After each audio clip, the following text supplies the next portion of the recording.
దేవుని పరిశుద్ధ నామమునకు మహిమ కలుగును గాక. ఈ కార్యక్రమాన్ని వీక్షిస్తున్న ప్రతి ఒక్కరికి నేను పేరు పేరున వందనాలు చెల్లిస్తున్నాను. మిమ్మలను, మీ కుటుంబములను, మీ సంఘములను, మీ పరిచర్యను దేవుడు సమృద్ధిగా ఆశీర్వదించును గాక. ప్రియమైన దేవుని బిడ్డలారా, పరిశుద్ధ గ్రంథంలో నుండి కొన్ని మాటలు మనం ధ్యానం చేద్దాం. న్యాయాధిపతుల గ్రంథము 5వ అధ్యాయము 31వ వచనాన్ని చదువుకుందాం. యెహోవా నీ శత్రువులందరూ అలాగనే నశించెదరు, ఆయనను ప్రేమించు వారు బలముతో ఉదయించు సూర్యుని వలె ఉందురు. చిన్న మాట ప్రార్థన చేసుకుందాం. పరిశుద్ధుడా, ప్రేమమేడి మీకు వందనాలు, స్తోత్రాలనైనా రక్షకుడా, జీవాధిపతి మీకే స్తోత్రాలు. చదవబడిన వాక్యాన్ని దీవించండి. దాని ధ్యానం అంతా కూడా మీరే చేయనైనా. మీరు మాట్లాడితే వినాలని మేము ఆశపడుతున్నాం. మీ మాటల్లో శ్రేష్ఠత, ధన్యత, సమాధానం, సంతోషం ఉన్నాయి. మీ మాటలే మమ్మల్ని స్వస్థపరచును ప్రభువా. ఈ కార్యక్రమాన్ని వీక్షిస్తున్న ప్రతి బిడ్డను మీరు దర్శించండి. వారి హృదయాల్లో ఉన్న ప్రతి ఒక్క ప్రార్థన విజ్ఞాపనలు ప్రభువా మీరు ఆలకించండి, దీవించండి. సమస్యలో బంధకాలతో ఉంటే ప్రభువా అన్నిటి నుంచి విడుదల దయచేయండి నాయన. అనారోగ్యాల్లో ప్రభువా అప్పుల భారంలో ఉంటే నాయన వాటి నుంచి విడుదల దయచేయండి ఆయన. దీవించండి. కుటుంబాలు నెమ్మది, సమాధానం, సంతోషాలతో నింపండి. మీ వాక్యం చేత ఆత్మ సంబంధమైన ఆశీర్వాదం ప్రతి బిడ్డపై కుమ్మరించమని ప్రార్థన చేస్తున్నాను. నీ దాసుడైన ప్రభు నన్ను మీరు బలపరిచి వాక్యం ప్రకటించడానికి ప్రభు నిర్ణయించి ఉండగా నాపై మీ హస్తం ఉంచి దీవించండి. మీ వాక్కుల చేత నన్ను నింపి మీరే ప్రత్యక్షత కనపరుచుకుని మాతో మాట్లాడమని నజరుడైన యేసు నామములో వేడుకొని ప్రార్థిస్తున్నాం తండ్రి, ఆమేన్. ప్రియమైన దేవుని బిడ్డలారా, న్యాయాధిపతుల గ్రంథము 5వ అధ్యాయము 31వ వచనంలో ఆయనను ప్రేమించువారు బలముతో ఉదయించు సూర్యుని వలె ఉంది. ఇక్కడ 3 వర్ణనలు చేయబడ్డాయి. ఒకటి, ఆయనను ప్రేమించేవారు ఎలా ఉంటారట? బలముతో ఉదయించేవారిగా. ఎలాగా ఉదయిస్తారు? సూర్యుని వలె. అంటే సూర్యునితో పోల్చాడు. యేసుక్రీస్తుని ప్రేమించేవాడిని సూర్యునితో పోల్చి, సూర్యుడు ఎట్లయితే ఉదయిస్తున్నాడో అలాగే బలముతో ఉదయించేవారిగా ఉంటాడని చెప్పాడు. పరిశుద్ధ గ్రంథంలో 2 ఆజ్ఞలు ఇవ్వబడ్డాయి. 10 ఆజ్ఞలు యేసుక్రీస్తు ప్రభువారు 2 ఆజ్ఞలుగా చేసి, ఒకటి దేవుణ్ణి ప్రేమించుట, రెండోది పొరుగు వారిని దేవుణ్ణి ప్రేమించుట అనగా ఆయన ఆజ్ఞలు గైకొనుట. ఆయన ఏమైతే ఆజ్ఞలు ఇచ్చాడో మీరు ఒకరినొకరు ప్రేమించుడి, అనేక ఆజ్ఞలు, వాటన్నిటిని కూడా పాటించుట. కనుక ఎవరైతే యథార్థ హృదయంతో ఆయనని ప్రేమిస్తారో, చాలా ఇంపార్టెంట్ ఈ మాట, యథార్థ హృదయం, పరిపూర్ణ హృదయం, పరిశుద్ధ హృదయం, ఆయనని ప్రేమిస్తారు. అందుకని ఆయన్ని ప్రేమించేవాడు అని చెప్పి సూర్యుడితో పోల్చాడు. యథార్థ హృదయంతో ఆయన్ని ప్రేమిస్తారో వారు బలముతో ఉదయించు సూర్యుని వలె ఉంటారు. అంటే సూర్యునితో పోల్చాడు. దేవుని ప్రేమించేవారిని సూర్యునితో పోల్చాడు. ఇప్పుడు భూమిపై ఉన్న ప్రజలు కానీ జీవరాశులు కానీ సూర్యుని మీదే ఆధారపడతాయి. ప్రజలైనా జీవరాశులైనా సూర్యుని మీదే ఆధారపడి జీవిస్తూ ఉంటాయి. అట్లాగే ఆయన బిడ్డలు కూడా ఏ విధంగా ఆశీర్వాదకారకులుగా ఉంటారో ఈ పోలిక మనకు తెలియదు. ప్రజలు, జీవరాశులు సూర్యుని మీద ఎట్లయితే ఆధారపడి దీవెనకరమో, అలాగే దేవుని బిడ్డలు కూడా అనేకులకు ఆశీర్వాదకరంగా, సూర్యుడు ఎట్లయితే అనేకులకు దీవెనకరమో దేవుని బిడ్డలు కూడా అనేకులకు దీవెనకరంగా ఉండాలి. అది ప్రభు యొక్క ఉద్దేశం. మరి అలాగా ఉండాలి అని అంటే సూర్యునికి ఉన్న విశిష్టమైన లక్షణాలు అవి దేవుని ప్రజలలో ఎలా నెరవేరుతాయో కొన్ని అంశాలు ధ్యానం చేద్దాం. సూర్యునికి ఉన్న విశిష్ట లక్షణాలు అవి దేవుని ప్రజల్లో ఎలా నెరవేరుతాయి. సూర్యునితో దేవుని ప్రజల్ని దేవుడే పోల్చాడు. సూర్యునిలో ఉన్న విశేష లక్షణాలు ఏంటి? అదే లక్షణాలు దేవుని ప్రజల్లో ఉండి ఎలాగ ప్రజలకు ఆశీర్వాదకం అనేది. ఒకటి అధికారము. ఒకటి ఏంటంటే అధికారం. దేవుడు రెండు గొప్ప జ్యోతుల్ని చేశాడు. ఆదికాండం 1:16 అంటాడు, పగటిని ఏలుటకు పెద్ద జ్యోతిని. అంటే పెద్ద జ్యోతి అంటే సూర్యుడు. పరిశుద్ధ గ్రంథంలో ప్రభువు రాసిన పెద్ద జ్యోతి అంటే సూర్యుడు. సూర్యుడు భూమిపై ప్రభుత్వం ఎనలేనిది మాట చెప్పాలంటే సూర్యుడే భూమి మీద ఉన్నటువంటి ప్రజలను కానీ జీవరాశులను కానీ వెళ్తున్నాడు, వాళ్ళని పోషిస్తున్నాడు, వాళ్ళకి ఆధారం అవుతున్నాడు. కనుక సూర్యుడు లేకుండా ప్రపంచం అని కూడా లేదు. అంటే ప్రజలు పరిపాలించే రాజుపై ఆధారపడి జీవించినట్లు, ప్రజలు పరిపాలించే రాజుపై ఆధారపడి జీవించినట్లు భూమిపైన సమస్త జీవులు సూర్యునిపై ఆధారపడి జీవిస్తున్నాయి. అంటే రాజు ఎట్లా పరిపాలకుడో సూర్యుడి కూడా భూమి మీద పరిపాలకుడు. అలాగే సూర్యునితో దేవుని ప్రజలను పోల్చినప్పుడు ఆదాము అవ్వలను దేవుడు ఏదోన తోటలో పెట్టి వాటన్నిటికీ, పక్షులకి జంతువులన్నిటికీ పేర్లు పెట్టించి వాటిని ఏలికలుగా ఉంచాడు. మీరు ఏలుడి అన్నాడు. ఆకాశ పక్షులను, సముద్రముల చేపలను, భూమి మీద ప్రాకు పురుగులను మీరు ఏలుడు అన్నాడు, ఏలికలుగా చేశాడు. రాజు ఎట్లయితే రాజు ప్రజలకు పరిపాలకుడు, సూర్యుడు భూమి మీద సమస్తానికి పరిపాలకుడు, దేవుని బిడ్డలను కూడా ఏం చేశాడంటే పరిపాలకుడిగా సూర్యునితో పోల్చబడ్డట్టుగా చేశాడు. అలాగే ఇప్పుడు అధికారం ఎట్లయితే మరి ఏలికలుగా ఇచ్చాడో, మరి ఆ ఏలికగా ఉన్నటువంటి ఆదాము అవ్వలు అజ్ఞాతి క్రమం చేసినప్పుడు, దేవునికి విరోధంగా పాపం చేసినప్పుడు వాళ్ళ అధికారాన్ని కోల్పోయారు. ఏలికలుగా ఉన్నవారు పాపం చేసినప్పుడు, ఆజ్ఞ అతిక్రమించినప్పుడు అధికారాన్ని కోల్పోయారు. యేసుక్రీస్తు ప్రభువారు ప్రేమ చేత మరణమును జయించి తిరిగి అధికారాన్ని తన ప్రజలకు కట్టబెట్టాడు. శిలువ కార్యం ద్వారా ఆయన శిలువలో రక్తాన్ని చిందించి, చివరి బొట్టు వరకు ఆయన రక్తం చిందించి శిలువలో ఆయన ప్రాణాన్ని పెట్టాడు. మరణించి సమాధి చేయబడి సమాధిలోకి వెళ్ళి మరణాన్ని జయించి ఆయన తిరిగి లేచాడు. మరణమా నీ ముల్లెక్కడా, మరణమా నీ విషయం ఎక్కడ అని ఆ యేసుక్రీస్తు ప్రభువు మళ్ళా తన ప్రజలకు అధికారాన్ని ఇచ్చాడు. కనుక ఆయన ఇచ్చి తన భక్తులకి అధికారానికి హెచ్చించాడు. ఏలికలుగా ఉన్నటువంటి ప్రజలు ఆధారం కోల్పోయినప్పుడు ప్రభు మరణాన్ని జయించి మరల అధికారాన్ని ఇచ్చాడు. అందుకని ఎక్కడో పరాయి దేశంలో ఉన్నటువంటి యేసేపు ఆ రాజ్యంలో గొప్ప అధికారి అయ్యాడు, ఏలిక. దానియేలు బానిసగా కొనిపోబడినాడు. దానియేలు పరాయి దేశంలో ఏలికగా అయ్యాడు. దీనివల్ల దేవుడిచ్చిన అధికారం వల్ల. అందుకనే భక్తుడిని పేతురు కూడా ఏమంటాడంటే, మీరు రాజులైన యాజక సమూహం అని పిలిచారు. వాళ్ళ దేవుడు మనకు అధికారాన్ని ఇచ్చినట్టుగా.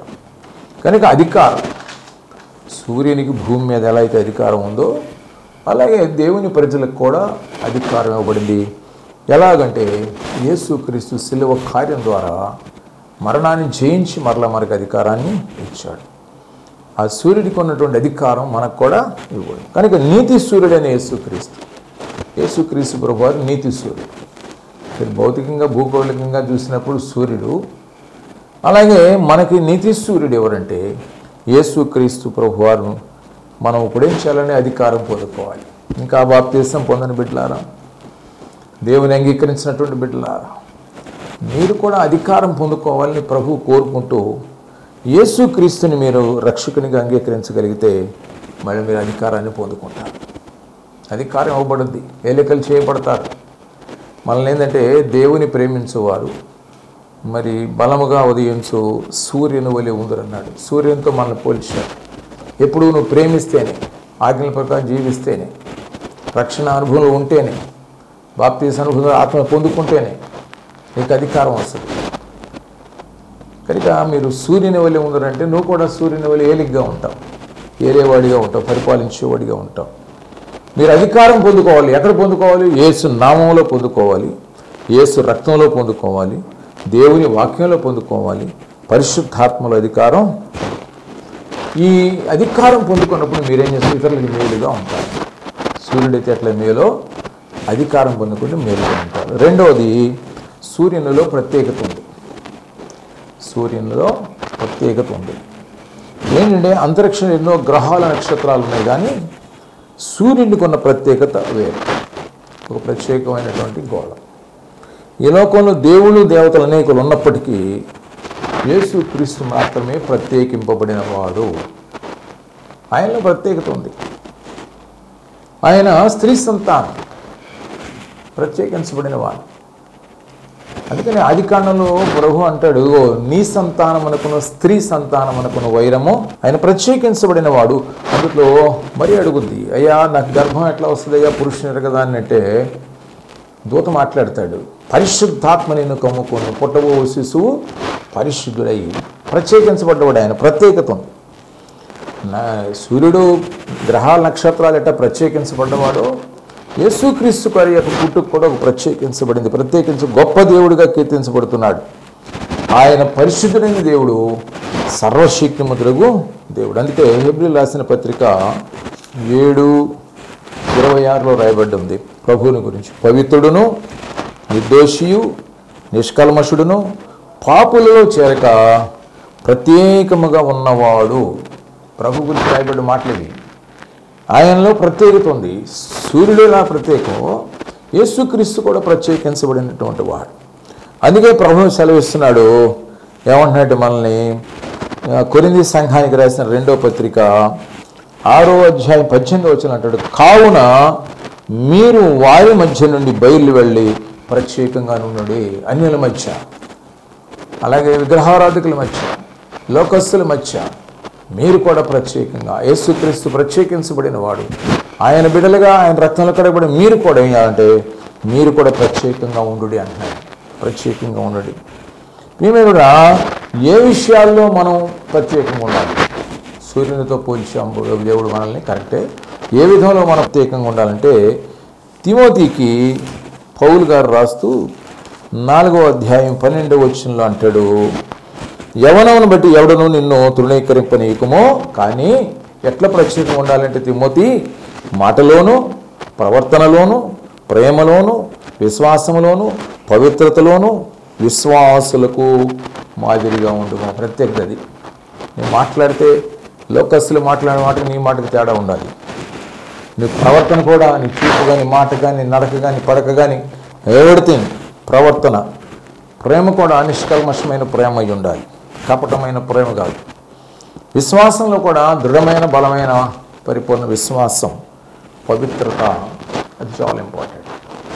ఈ మీద దేవుని వాక్యంలోనూ కడగబడుతూ ఉంటే కాపాడుకుంటూ ఉంటాం. కనుక యేసుక్రీస్తు ప్రభు వారు 10,000 మందిలో ఉన్నాయని ప్రత్యేకించబడ్డవాడు. కనుక సూర్యునిలో ప్రత్యేకత ఉందండి, యేసులో ప్రత్యేకత ఉంది. యేసు బిడ్డమైన నీలో కూడా మాటలో కానీ, అలాగే చూపులో కానీ, ప్రేమలో కానీ, ప్రవర్తనలో కానీ, విశ్వాసంలో కానీ నీకు కూడా ప్రత్యేకత ఉంటే అప్పుడు ఏం చేస్తామంటే అనేకుల్ని ఈ లోకం నుంచి విడిపించగలవు. నువ్వు ప్రత్యేకించబడి నువ్వు మాదిరిగా ఉంటావు కానీ నిన్ను బట్టి అనేకులు విడిపించగలవు. 3వది వెలుగు. సూర్యుడిలో వెలుగు ఉంది. సూర్యుడు మనం పోల్చాం, దేవుని ప్రేమించేవారు బలముగా ఉదయించు సూర్యుని వలె ఉంటారన్నాడు. మనం దేవుని ప్రేమిస్తాం, దేవుని బిడ్డలుగా ఉన్నాం. సూర్యుని వలె మనం బలంగా ఉదయించే వాళ్ళగా ఉండాలి, ఏలికలుగా ఉండాలి, ప్రత్యేకించబడ్డ వాళ్ళు ఉండాలి, అధికారం కలిగిన వాళ్ళుగా ఉండాలి. 3వది అంటే వెలుగు. సూర్యుల్లో మరి వెలుగునిస్తూ ఉంటాడు. సూర్యుడు లేకపోతే సమస్తం అంధకారంగా ఉంటుంది. కనుక ఆయనలో వెలుగు ఉంది. అది సూర్యుడు వెలుగు లేకపోతే మనుషులకు మేర వెళ్ళలేదు.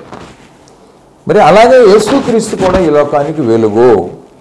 అందుకని యోహాను సువార్త 1:4 వచనం అంటాడు, నేను లోకమునకు వెలుగుని అంటాడు. ఆయనలో జీవముడేనో జీవము వెలుగై ఉండని అంటాడు. యేసుక్రీస్తు ప్రభు వారి వెలుగు. సూర్యుడిలో వెలుగు ఉంది, మనుషులకు అది మనుగడ, రైట్. అదే వెలుగుని యేసుక్రీస్తుని పోల్చుకున్నప్పుడు ఆయన కూడా లోకానికి వెలుగు. చీకటిని సూర్యుడు పటాపంచులు చేసినట్టు నీతి సూర్యుడైనటువంటి యేసుక్రీస్తు పాపం అనే అంధకారాన్ని పారలేడుతున్నాడు. సూర్యుని వెలుగు అంధకారాన్ని తీసేసినట్టు నీతి సూర్యుడైన యేసుక్రీస్తు ప్రభు వారి యొక్క వెలుగు ఏంటంటే పాపం అనే అంధకారం. ఇది పాపం అనే అంధకారం. దాన్ని మరి పారద్రోలి మనుషుల్ని వెలిగిస్తూ ఉన్నాడు. సాతానుడు భూమిపైన ప్రజలకు ఆత్మీయ గుడ్డితనాన్ని కలగజేస్తున్నాడు. మనకు ఆత్మీయ గుడ్డితనం ఎలా వస్తుందంటే అపవాది ద్వారా వస్తూ ఉంది. అందుకని కొరింథీ సంఘానికి రాసిన 2వ పత్రిక 4వ అధ్యాయం 4వ వచనంలో అంటాడు పౌలు గారు, ఈ యుగ సంబంధమైన దేవత అవిశ్వాసులైన వారి మనోనేత్రములు గుడ్డితనము. అందుకన్నా ప్రత్యేకించడు, విశ్వాసంలో ప్రత్యేకత. ఎవరైతే విశ్వాసం ఉండదో అవిశ్వాసులు ఉంటారో వారికి అపవాది ఏంటంటే ఆత్మీయ గుడ్డితనం కలిగజేస్తాడు. అందుకని మనం ఎవరైతే యేసుక్రీస్తుని రక్షకునిగా అంగీకరిస్తారో దీనిలో వారు ఆత్మీయ గుడ్డితనాన్ని పోగొట్టుకుని మనోనేత్రాలు వెలిగించబడతాయి. అపవాది గుడ్డితనాన్ని కలిగజేశాడు. యేసుక్రీస్తు రక్షణగా అంగీకరిస్తే ఆ గుడ్డితనం తీసివేయబడి నీకు ఏమంటే వెలుగు చేత నువ్వు నింపబడతావు. సూర్యుడిలో వెలుగు ఉన్నట్టు, యేసే వెలుగైనట్టు నీలో కూడా వెలుగు, యేసుని రక్షకుని అంగీకరిస్తే నీలోకి వెలుగు వస్తుంది. దేవుడు వెలుగే అన్నాడు. అంత మాత్రమే కాకుండా ఆయన బిడ్డలు కూడా ఈ లోకానికి వెలుగుగా ఉండాలని కోరుకున్నాడు. బిడ్డల్ని వెలిగించాడు ఆయన వెలుగు కనుక, బిడ్డలను కూడా ఆయన రక్షణ ద్వారా వెలిగించాడు. అందుకని ఆయన ఏమంటే మత్తయి సువార్త 5వ అధ్యాయం 14వ వచనంలో మీరు లోకమునకు వెలుగై ఉన్నారన్నాం. అంటే మనల్ని కూడా వెలుగు అన్నాడు. సూర్యుడిలో వెలుగు ఉంది. యేసుక్రీస్తు ప్రభువారు పాపమని అంధకారాన్ని తీసివేసే రక్షణ ద్వారా వెలుగుగా వచ్చాడు. కనుక మనల్ని కూడా వెలిగించాడు. కనుక రక్షణ ద్వారా మనం కూడా వెలుగయ్యాం. సూర్యుడిలో ఉన్నటువంటి పోలిక మనలో కూడా కావున వెలిగించబడిన లేదా రక్షించబడిన దేవుని ప్రజలు ఏం చేయాలంటే ఇతరుల్ని వెలుగైన యేసులోనికి నడిపించాలి. అది ప్రభు చెప్పేది. వెలుగుగా మార్చబడ్డావు రక్షణ ద్వారా, నువ్వేం చేయాలి? అనేక మందిని వెలిగించాలి. మనం ఏదన్నా క్రిస్మస్ రోజులో ఒక క్యాండిల్ వెలిగించుకుని ఇతర క్యాండిల్ వెలిగిస్తాం. అంటే ముందు మనం వెలిగించబడితేనే, మన క్యాండిల్ వెలిగించబడితే ఇంకోటి వెలిగించగలం. మనం ఒట్టి క్యాండిల్ ఇంకో ఒట్టి క్యాండిల్ పెడితే ఉపయోగం ఉంది. ముందు వెలిగించబడాలి. ఆ వెలుగు ఇంకొకరికి ప్రయోజనకరం అవుతుంది. కనుక మనం ఏం చేయాలంటే చీకటిలో నుండి వెలుగులోనికి సాతాను అధికారమును దేవుని వైపుకు తిప్పాలి. కనుక ప్రియమైన సువార్త అనే వెలుగు చేత వెలిగించబడిన విశ్వాసులు, ఏ వెలుగంటే నీలోకి వచ్చింది సువార్త అనే వెలుగు. ఆ వెలుగు వచ్చిన విశ్వాసిగా నువ్వు మార్చబడిన తర్వాత మరి అనేకుల్ని వెలిగించే వారిగా మనం ఉండాలి. ఆత్మల రక్షణ కొరకు ప్రయాసపడాలి. వాక్యమనే వెలుగులో హృదయాన్ని నింపుకోవాలి. ఏ వెలుగంటే ఇది? ఈ వాక్యమనే వెలుగులో హృదయాలు నింపుకోవాలి. తర్వాత దేవుని సహవాసం కూడా మనుషుల్ని వెలిగిస్తుంది. వాక్యపు వెలుగులో హృదయాల్ని వెలిగించుకోవాలి. మరి సహవాసం ద్వారా కూడా మనుషుల్ని వెలుగు సంబంధులుగా మార్చవచ్చు. అంతేకాదు మూడోది సత్క్రియల ద్వారా కూడా వెలుగుతో ప్రకాశించబడాలి. అందుకే అంటాడు మత్తయి సువార్త 5:16 అంటాడు, మనుషులు మీ సత్క్రియలను చూచి పరలోకమందున మీ తండ్రిని మహింపరుచున్నట్లు వారి ఎదుట మీ వెలుగు ప్రకాశిస్తుంది. మీరు వెలిగించబడ్డారు. సత్క్రియలు మీలో కనపడ్డప్పుడు వాళ్ళు కూడా వెలిగించబడ్డారు. కనుక మీరు కూడా వెలుగయ్యారు. సూర్యుని వలె యేసుక్రీస్తు వెలుగు మిమ్మల్ని వెలిగించాడు. మీరుగా వెలుగు కూడా మరి అనేకుల్ని వెలిగించాలి. 4వది వేడి. సూర్యుడిలో వేడి ఉంటుంది. సూర్యుడు వెలుగు మాత్రమే కాదు, వేడిని కూడా ఇస్తాడు. ఉదయకాలం అంతగా అనిపించకపోయినా మరి సమయం పెరిగే కొద్దీ వేడి పెరుగుతుంది. మిట్ట మధ్యాహ్నం మరింత వేడిగా ఉంటుంది. కనుక ఈ అగ్నిగోళంలాగా ఉండే ఈ సూర్యుడిలో నుంచి వచ్చిన వేడి ఏం చేస్తుంటే శక్తిని పుట్టిస్తుంది. అది ఏం చేస్తుంటే శక్తి. నీతి సూర్యుడిని యేసు మనపై ఉదయించినప్పుడు మనం కూడా శక్తిమంతులు అవుతాం. సూర్యుడిలో ఉన్న వేడి శక్తిని పుట్టించినప్పుడు నీతి సూర్యుడిని యేసుక్రీస్తు మన మీద ప్రసరించినప్పుడు మనం కూడా శక్తిమంతులు అవుతాం. ఎలా శక్తిమంతులు అవుతాం? పెంతెకోస్తు దినాన మరి అందరూ కూడా యేసు ప్రభువు చెప్పాడు, ఇదిగో మీరు యెరూషలేములో ఉండండి, ఇక్కడ నుంచి వెళ్ళొద్దు, ఇక్కడే ఉండండి, ప్రార్థన చేసుకొని మీరు పరిశుద్ధాత్మ చేత బాప్తిస్మం పొందుతారు అన్నప్పుడు వాళ్ళంతా మేడగదిలోనే ఉన్నప్పుడు వారందరి మీదకి నాలుకలుగా అగ్ని నాలుకలుగా పంపించబడి వారి మీద వారంతా కూడా వాక్శక్తి కలిగే భాషల్లో పరిశుద్ధాత్మ చేత వాళ్ళు నింపబడ్డారు. వాళ్ళంతా కూడా వాక్శక్తి పొందుకున్నారు. అన్ని భాషలతో మాట్లాడారు. అయినా అప్పుడు ఈ కనుక పరిశుద్ధాత్మ మీ మీదకి వచ్చినప్పుడు ఎట్లట మీరు శక్తిని పొందుతారు. అందుకని అపోస్తల కార్యము 1:8 అంటాడు, ఆయన పరిశుద్ధాత్మ మీ మీదకి వచ్చినప్పుడు మీరు శక్తి పొందుదురు. అంటే మనం కూడా ఏంటంటే ఆ వేడి ద్వారా, అంటే ఏ వేడి అంటే పరిశుద్ధాత్మ అగ్ని ద్వారా ఏమవుతాం? మనం ఆత్మశక్తి నింపబడి శక్తిమంతులం అవుతాం. శక్తిమంతులు అయినప్పుడు ప్రియమైన మనము శక్తిమంతులు అయినప్పుడు యేసుక్రీస్తు పరిశుద్ధాత్మ పూర్ణుడు అనేక బలమైన కార్యాలు లోకంలో జరిగించాడు. మరి ఆయన స్వస్థతలు కలుగజేస్తూ అంధకార శక్తులను దయ్యాలు విడుదల చేస్తూ సువార్త బోధించిన అన్నాడు. పరిశుద్ధాత్మ శక్తి చేత నింపబడ్డ తర్వాత. అందుకనే బలమైన కార్యాలు ఆయన పరిశుద్ధాత్మ పూర్ణుడై చేశాడు.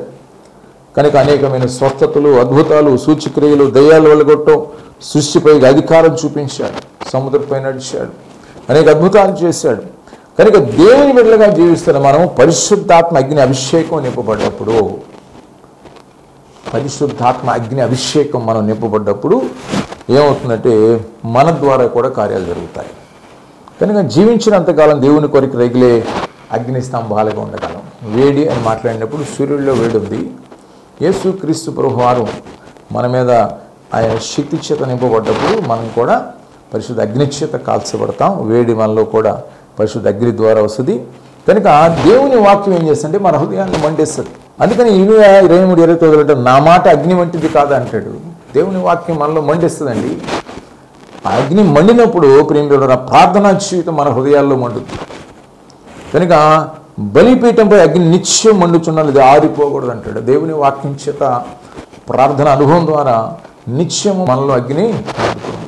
సూర్యుడు ఎప్పుడైతే బాగా బగబగమండి వేడి వచ్చినప్పుడు నీళ్ళు ఆవిరి అవి మేఘాలుగా మళ్ళీ వర్షం కురిసిపో, అట్లాగే మనం కూడా చేసే ప్రార్థనల వల్ల ఆత్మవర్షం కురుస్తుంది. అనేక ఆత్మలు రక్షించబడతారు. సంఘాల్లో, దేశాల్లో గొప్ప ఉద్యోగం కలుగుతుంది. తర్వాత ప్రియమైన దేవుని బిడ్డలారా, 5వది నిత్యత్వము. అంటే సూర్యుడు నిరంతరం ఉంటాడు. సూర్యుడు నిరంతరము ఉన్నవాడు. సూర్యోదయాన్ని ఎవడో ఆపలేడు. ఏదన్నా పరిస్థితులు వచ్చి వాతావరణం తేడాలు వచ్చిన ఒక రోజు 2 రోజులు తప్ప దాని సూర్యోదయాన్ని ఎవడో ఆపలేడు. నిత్యం ఉండేటటువంటి వాడు. కనుక అది కేవలం ఏదన్నా ఆగిన తాత్కాలికమే. యేసుక్రీస్తు శిలువలో మరణించి సమాధిని గెలిచి పరమనకు వెళ్ళిన తర్వాత ఆయన శిష్యులు సువార్త ప్రకటించడం ఆరంభించారు. క్రీస్తు విరోధులు సువార్తను ప్రకటించకుండా ఎన్నో ఆటంకాలు కలిగజేశారు. కానీ భయంకరమైన శ్రమలు కూడా కలిగించారు. సువార్తికులు మరణశిక్షలు కూడా, హతసాక్షులు కూడా అయ్యారు. కానీ సువార్తను ఎవడు ఆపలేకపోయాడు. ప్రకటించేవారిని హతం చేశారేమో కానీ, ప్రకటించేవాడిని శ్రమలు గురి చేశారేమో కానీ, యేసుక్రీస్తు శిలువ సువార్తని ఈ రోజున ఎవడు కూడా ఆటంకపరచలేకపోయారు. ప్రపంచమంతా ప్రకటించబడుతుంది. అందుకే యేసు ప్రభువు అన్నాడు, మీరు సర్వలోకానికి వెళ్ళి సర్వ సృష్టికి సువార్త ప్రకటించండి. ఈనాడు అదే జరుగుతూ ఉంది. దాన్ని ఒకళ్ళు హతసాక్షులు అయ్యారేమో కానీ వ్యక్తులు, సువార్త మాత్రం అది నిత్యత్వం జరుగుతూనే ఉంది. అంటే సూర్యుడు నిత్యము ఉన్నట్లుగా సువార్త కూడా యేసుక్రీస్తు ప్రభువు అన్నాడు, ఇదిగో నేను మరణించదు కానీ యుగ యుగములను జీవించేవాడని అన్నాడు, సజీవుణ్ణి ఉన్నాను. కనుక ఆయన బిడ్డలమైన మనము ప్రియమైన మనం మండు టెంట్లో సూర్యుని చూసినప్పుడు ఎంత తీవ్రంగా మరి కళ్ళంతా మండిపోతే, అటే దేవుని బిడ్డలతో పోరాడేవారు కూడా ఒకటి ఏంటంటే గుర్తుపెట్టుకోవాలి, తాను నాశనాన్ని తెచ్చుకున్నట్టు లెక్క.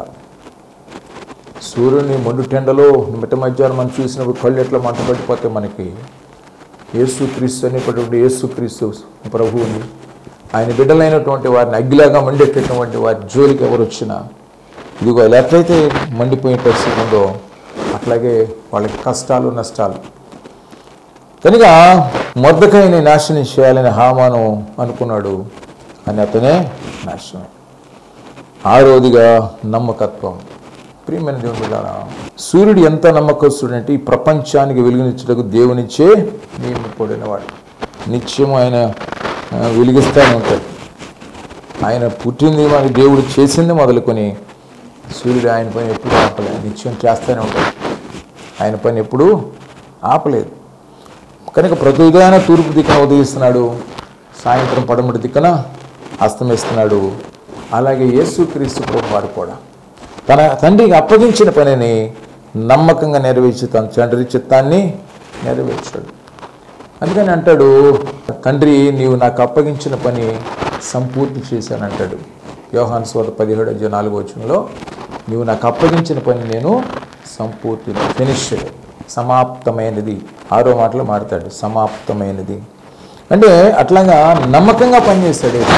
తన తండ్రి అప్పగించిన పనిని సూర్యుడు కూడా దేవుడు ఒక పెద్ద జ్యోతిగా పెట్టి ఉదయించు, వెలుగునివ్వు, వేడినివ్వు, అస్తమించు అని చెప్పినప్పుడు నమ్మకంగా సూర్యుడు ఎట్లా పనిచేస్తాడు. యేసుక్రీస్తు ప్రభువు కూడా తన తండ్రి అప్పగించిన పనిని ఆయన నమ్మకంగా చేశాడు.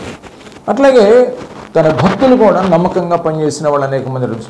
ఉదాహరణకి మోషేని ఏమన్నా అంటే దేవుడు నా ఇల్లంతటిలో నమ్మకస్తుడు. కనుక దేవుని బిడ్డలమైన మనము కూడా సూర్యుడు నమ్మకంగా పనిచేసినట్టు, యేసుక్రీస్తు ప్రభువు తన తండ్రి నమ్మకంగా చేసినట్టు, ఆయన బిడ్డలమైన మనం కూడా పని అటెండ్ చేయడం నమ్మకంగా చేయాలి. కనుక నీవు నేను ప్రియముడున దేవుడు అప్పగించిన పని నమ్మకంగా చేస్తే ఆయన నమ్మదగిన దేవుడు. కనుక ఆయన అప్పగించే పని పెద్దదైనా చిన్నదైనా నమ్మకంగా చేసి దేవుడిని సంతోషపడి నమ్మకత్వం చాలా ఇంపార్టెంట్. ఎవరన్నా చూస్తున్నారు అజమాయిషులు అని అనుకో కాకుండా ఎవరైనా చూసినా చూడలేదు, మనకు అప్పగించిన పని చేయమనే విధానాన్ని అక్కడ మనకి ఎవరైనా కాపలా ఉన్నా లేకున్నా నువ్వు నమ్మకంగా చేస్తే చూసే దేవుడు మనల్ని ఖచ్చితంగా ఆశ్చర్యిస్తాడు. సూర్యుడు పోషకుడు. సూర్యుడు ఈ సృష్టికి పోషకుడు. ఎట్లాంటి సూర్యుని వేడి వెలుతురు లేకపోతే మొక్కల ఆహారం తయారు చేసుకోలేవు, ఆక్సిజన్ తయారు చేసుకుంటాయి. ఆయన యొక్క వేడి కానీ వెలుతురు లేకపోతే మొక్కల ఆహారాన్ని, అలాగే మొక్కలపై ఆధారపడి జీవిస్తున్నటువంటి జంతువులు కూడా మనుషులు కూడా బతకలేవు. అంటే పోషకుడు సూర్యుడు ఎట్లాగా వృక్షాలకి, జంతువులకి, మనుషులకి పోషకుడు, బ్రతకలేదు. కనుక యేసుక్రీస్తు ప్రభువారు కూడా అరణ్యంలో బోధించినప్పుడు ఉపవాసంతో వాళ్ళంతా ఉంటే వాళ్ళందరికీ కూడా ఆహారాన్ని అందించాడు. రొట్టెలు చేపలు ఆయన అందించి వారి ఆకలి తీర్చాడు, పోషకుడిగా తీర్చాడు. అయితే ఇప్పుడు యేసు ప్రభువారు ఏమంటే ఏదేదో ఆహారం పెడతాం కాదు, కానీ నా శరీరమే మీకు ఆహారం అంటున్నాను. ఆయన శరీరం తిని ఆయన రక్తం తాగువాడే నిత్య జీవముగలడు. ఆయన శరీరాన్ని ఆహారంగా మనకి ఇచ్చాడు, పోషకుడు ఆయన. అది తినిన వాడేమవుతాడు, నిత్య జీవము పొందుకుంటాడు. కనుక అలాగే మనం కూడా దేవుని బిడ్డ మనం కూడా ఇతరులకు పోషకుడుగా ఉండాలి. అంటే నువ్వు ఏదో అప్పులు చేసి వేరే వాడిని పోషించమని కాదు, నీకున్నంతలో ఎప్పుడు కూడా ఇతరులకి సహాయం చేయాలి అనే ఆలోచన కలిగి ఉండాలి. లేదా సహాయం చేసే వ్యక్తుల్ని ఆలోచించి వారి చేతన సహాయం చేయించేటట్లుగా చేయాలి. మనం కూడా పోషకులంగా ఉండాలి. అనేకులు ఆత్మ సంబంధమైన దారిద్ర్యంలో ఉండాలి, శరీర సంబంధమైన దారిద్ర్యం కాదు. శరీర సంబంధంగా ఆహారం లేకపోవడం కాదు, ఆత్మ సంబంధమైన దారిద్ర్యం. వాక్యం దొరక్క, సత్యవాక్యం దొరక్క, దేవుని సన్నిధి దొరక్క ఆత్మ సంబంధమైన దారిద్ర్యం చాలామంది అనుభవిస్తున్నారు. వారికి వాక్యం అనే ఆహారాన్ని మనం పంచాలి. మనం పోషకులం. అది మన చేతిలో దేవుడు వాక్యం ఇచ్చాడు. ఈ వాక్యాన్ని ఇతరులకు సువార్త ప్రకటించాలి. కానీ ప్రియమైన దేవుని బిడ్డారా, ఈ లోకంలో సూర్యుని పోలి మనం జీవించాలి అని వాక్యం సెలవిస్తుంది కదా. నీతిశుడని యేసుని కలిగిన జీవిస్తేనే అది సాధ్యం. ఆయనను ప్రేమించువారు బలముగా ఉదయించు సూర్యుని వలె ఉండు అన్నాడు. దేవుణ్ణి ప్రేమించేవారు సూర్యుని యొక్క బలాన్ని ఉదహరిస్తూ దేవుడు చెప్పాడు. కనుక ఇప్పుడు నీతి సూర్యుడైన యేసయ్యని కలిగి జీవిస్తేనే బాగా, అప్పుడు వాటన్నిటిలో కూడా మనకు మేలులు చూస్తాం. కనుక క్రీస్తునందు శక్తిమంతుడుగా ఉన్నావా, లేనట్టయితే యేసయ్యని జీవితంలోకి ఆహ్వానించి బలము పొందు. ప్రేమ దేవుడా, ఇది సత్యం. యేసయ్యను కలిగి ఉంటే సూర్యుని వలె బలంగా ఉదయించి సూర్యుని వలె ఉంటావు. నీవు వెలుగు చేత నింపబడతావు, అనేకుల్ని వెలిగిస్తావు, అనేకులకి ఆశీర్వాదకరంగా ఉంటావు. అబ్రహాము అన్నాడు దేవుడు, అబ్రహామా నిన్ను ఆశీర్వదిస్తున్నాను, అంత మాత్రమే కాదు నీవే అనేకులకి ఆశీర్వాదం. ఈనాడు ప్రేమలో మీరంతా కూడా వాక్యం వింటున్న దేవుని బిడ్డారా, మీలో సూర్యుని ఉండే లక్షణాల్లో అధికారం మీలో ఉండాలి, ప్రత్యేకత కలిగి ఉండాలి, వెలుగుగా మీరు ఉండాలి. వేడి అంటే పరిశుద్ధ శక్తితో నింపబడి ఉండాలి. అలాగే నిత్యత్వము అంటే నిత్యము ఎట్లయితే సూర్యుడు ఉన్నట్లుగా మీరు కూడా అనేకుల్ని మరి నిత్యం వాళ్ళని ప్రభువుకు నడిపించే వారిగా ఉండాలి. నమ్మకంగా దేవుడు పని చేయాలి. అనేకుల్ని ఆత్మ సంబంధమైన వాక్యం చేత పోషించే వాళ్ళని కూడా రక్షణలోనికి తేవాలి. మీరు యేసయ్యని కలిగి ఉంటే సూర్యుని బలంగా ఉండే అనేకుల్ని ఆశీర్వాదకరంగా ఉంటారు. చిన్న మాట ప్రార్థన. పరిశుద్ధుడా, ప్రేమమడి మీకు వందనాలు, స్తోత్రాలు. రక్షకుడా, సర్వశక్తిమంతుడా, ఈ వాక్యం విన్న ప్రతి బిడ్డని దీవించు ఆయన. వారిని కూడా ప్రభువా సూర్యుని వలె బలంగా ఉదయించు వారిగా, సూర్యుని అనేకులు మేలుగా ఉండేట్లుగా వీరు కూడా అనేకులు మేలుకరంగా ఉండేట్లుగా దీవించి ఆశీర్వదించమని బలపరచమని స్థిరపరచమని యేసు నామములో వేడుకొని ప్రార్థిస్తున్నాం తండ్రి. ఆమేన్. అందరికీ వందనాలు.